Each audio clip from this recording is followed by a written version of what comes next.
जाके सलाह लेता हूँ, जैसे भी है मैं I just try to put my view across. Karnataka में जब मैंने आया, मैंने कुछ चीजें देखा जो बहुत ही हमारे लिए इम्पोर्टेंट है।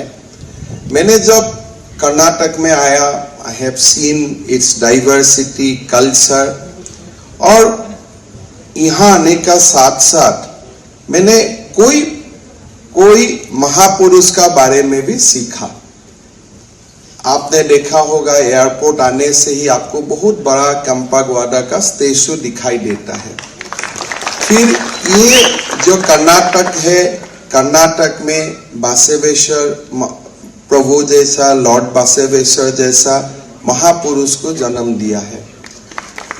सिद्धू रानी सिन्नाम्मा कर्नाटक से है, and we all know about her bravery, we all know about her. But मैं जब कर्नाटक में नहीं आया था, ये सब बारे में नहीं सीखा था। असम में मैंने रहा, स्टूडेंट डेज से थोड़ा बहुत इंडियन हिस्ट्री पढ़ा। मैंने कर्नाटक का एक ही हीरो का नाम सुना और एक ही व्यक्ति का नाम सुना, वो टीपू सुल्तान का बारे में ही सुना था। हमारे जो टेक्स्ट बुक है, अगर आप थोड़ा सा सोचे कि आज अगर असम जाके आप पूछे कि कर्नाटक का कौन सा लीजेंड को आप जानते हैं, आप यूपी जाके पूछे कर्नाटक का कौन सा लीजेंड को आप जानते हैं, आप अगर उड़ीसा जाके पूछे कि आप कौन सा लीजेंड का बारे में जानते हो, किसी ने केम्पागौड़ा का नाम नहीं लेगा, किसी ने लॉर्ड बसवेश्वर का नाम नहीं लेगा, किसी ने सिद्धू रानी सिन्नाम्मा का नाम नहीं लेगा, पर टीपू सुल्तान को सब जानते हैं। अब जब मैं एज ए आसामी सबको मैं पूछता हूं कि आपने लासित बोरफुकन का बारे में जानते हैं, आपका नॉलेज सीमित होगा। महापुरुष श्रीमंत शंकरदेव का बारे में आपने कभी सुना है, आपका लिमिट सीमित होगा। लेकिन मैं आपको पूछूं कि आप औरंगजेब का बारे में सुना है, आप तुरंत बोलेगा हाँ मैं जानता हूं। अगर मैं आपको पूछूं कि आप बाबर का बारे में जानते हैं, आप बोलेगा मैं जरूर जानता हूं। आज देखिए हमारे लिए क्या हो गया, हमारा देश में हमारे जो एक्चुअल हीरोज हैं उनका बारे में हम नहीं जानता हूं।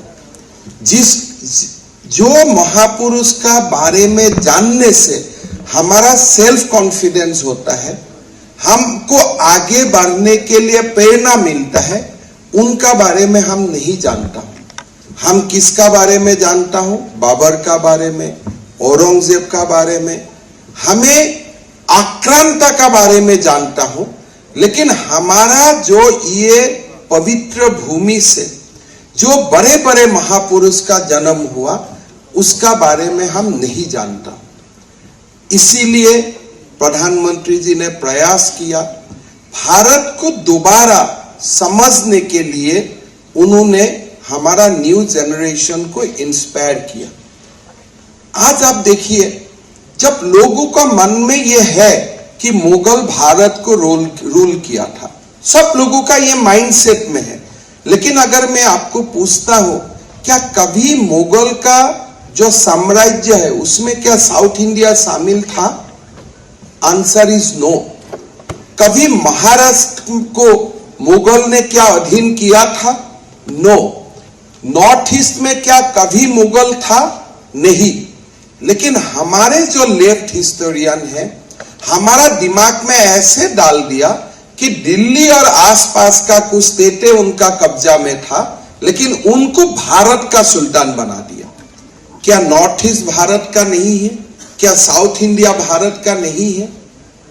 आज प्रधानमंत्री जी ने जब न्यू एजुकेशन पॉलिसी का बात करता है, इसी का बारे में बात करते हैं कि भारत अपना वैभवशाली गौरव का बारे में जाने, भारत अपने आप का बारे में जानने का प्रयास करे। आज प्रधानमंत्री जी ने तमिलनाडु का जो तमिलियन थे, उनकी बहुत ही गहरा संबंध है काशी विश्वनाथ मंदिर से। लेकिन लोगों का कभी मन में आते ही नहीं कि साउथ इंडिया नॉर्थ इंडिया का कोई संपर्क हो सकता है। But that's a fact. And when he organized Kasi Tamil Sangam, people from Tamil Nadu, young generation from Tamil Nadu has gone to North India, Varanasi, and they have seen that how their forefathers were involved with the Kasi Vishana. Now, many Tamils has settled in Tamil Nadu.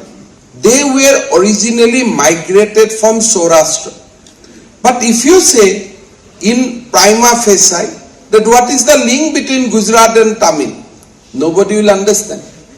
But fact of the matter is that Saurashtra's people went to Tamil Nadu, they settled in Tamil Nadu, and part of Saurashtra's people are today Tamilian also. Now Prime Minister is organizing Saurashtra Tamil Sangam. Now many of you will not know that the first stream of Brahmin has gone to Assam from Karnataka in 1200th century. You will not know that, but we know because that's our family tradition. Brahmin went to Assam in two streams, one from Karnataka and one from Konos. I don't know in which stream I fall personally. But that's the part of our history. We know that, we have gone there. In South India you see Madgalla Gutra, in Northeast also you see Madgalla Gutras. So India is culturally one. India is a product of a rich civilization. But अभी हमें ज्ञान दिया जाते हैं कि India is A union of states. India is not a country. कोई सारे state बैठा कुछ एग्रीमेंट कर दिया और इंडिया एक देश बन गया. But that's not true.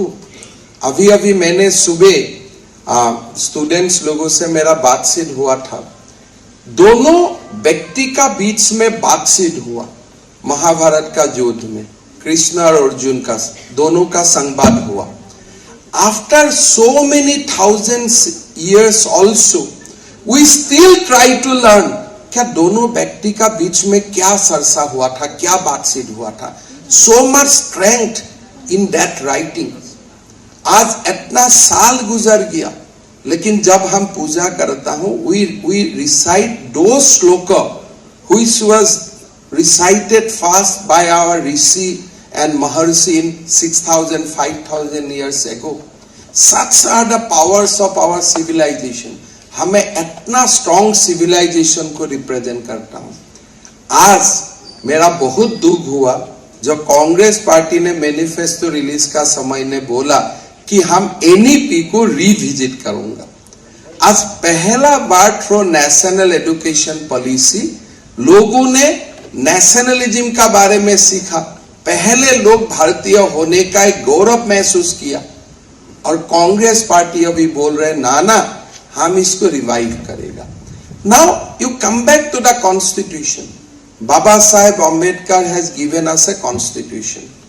The spirit of the constitution, the core of the constitution, when he deliberated the policy of reservation, he clearly said that reservation can not be on the religious line. Reservation will be provided to people who lives in margins, and that's the core and ethos of our constitution. In Karnataka, BJP government has decided to revisit a historical blunder of providing 4% reservation to Muslim, and the BJP government has decided that we will give 2% reservation to that Lingayat community, 2% to the Pokaliga community. Now today Congress has said that we will reintroduce reservation for Muslim. Then my question will be that why you are not reintroducing this reservation for the Sikh? Why you are not doing this reservation for Buddhist? Why you are not giving that reservation to Jain? Why you are not giving that reservation to Christian? Why you are giving this reservation only to Muslim? Is it the secularism means appeasing a particular community? It doesn't mean like that. But Congress has said, no, we are going to reintroduce the reservation. I would not have any objection if they would have said that we are going to give reservation to Hindu, we'll give reservation to Buddhist, we'll give reservation to Jain, we'll give reservation to Christian, we'll give reservation to Persian, then that is a equality. Now you are saying you will give only reservation to Muslim. Is it not a communal politics? You are saying that BJP is communal, but BJP is not giving any reservation to Hindu. Now you are accusing someone as a communal, but actually in words you are practicing communalism. You are creating a situation, you have written history, and you have virtually put all our legion in the second row. You have started communal reservation. When somebody is trying to rectify that, you say no, if we will win election, then we will reintroduce it. Morning, I was witnessing Congress election result manifesto releasing ceremony. They will say that we will ban Bajrang Dal also because you have banned PFI. Now, how you have equalized PFI and Bajrang Dal? Now, PFI is on record involved in sabotaging our country. They are creating threat to our sovereignty. Somebody might be speaking for a religion, but guns are not in his hand. They are not bomb our parliament. They are not sabotaging our entire infrastructure. They are not radicalizing people to wage war against the Indians. So now how can you equate apple and orange? Now you are saying that look, BJP has banned Bajrang Dal, BJP has banned PFI, so we will ban Bajrang Dal. So you are trying to say we will give tit for tat. Now are you a spokesman of Muslim community? And not only Muslim communities are not against PFI ban. Are you a spokesman of fundamental Muslims who represent the PFI? So why you are trying to equate these things? Today in your manifesto you have said that we will repeal anti-conversion law. Now, this means what? That our ST and SC people should be lured to change their religion? Should our community living in margins should be lured to convert their religion? Voluntary conversion nobody has banned. But by giving something in return, if you encourage people to change religion, that is not allowed. And that is what Karnataka anti-conversion bill speaks about. Today Congress has said, no, we will repeal that. That means what? You are trying to convert the state of Karnataka completely like a state who is waging a war against the majority community of this nation. Can a nation survive if you wage a war against the majority community? Minority community lives because majority community is inclusive. That is why in a state minority community flourishes. If you decide that no, we will wage war against the majority community, then majority community will not remain inclusive. There will be a conflict between minority and majority, and it will affect the growth of our nation. Do not isolate the majority community. You have every right to show your love and affection. If you like minority community, then ban talaq.